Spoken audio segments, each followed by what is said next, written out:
একটু সুখের আশায় ভিন দেশে পাড়ি দেন প্রবাসীরা। এটা কারো হয় চিরস্থায়ী, আবার কারো হয় দুঃখের সীমানা। এ নিয়ে কাটছে অনেক প্রবাসীর গল্পটি বাস্তবে রূপ দিল ওমান। ওমান সরকার বাংলাদেশিদের জন্য 12 ক্যাটাগরিতে ভিসা চালু করবে।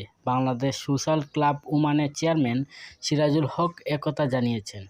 এই শ্রেণীগুলোর মধ্যে রয়েছে পারিবারিক ভিসা, উপসাগরীয় সহযোগিতা সংস্থা সিজিপি অন্তর্ভুক্ত দেশগুলোতে বসবাসকারী বাংলাদেশিদের জন্য ভ্রমণ ভিসা, চিকিৎসক ভিসা, প্রকৌশলী ভিসা, নার্স ভিসা, শিক্ষক ভিসা, হিসাবরক্ষক ভিসা, বিনিয়োগকারী ভিসা ও সব ধরনের অফিসিয়াল ভিসা।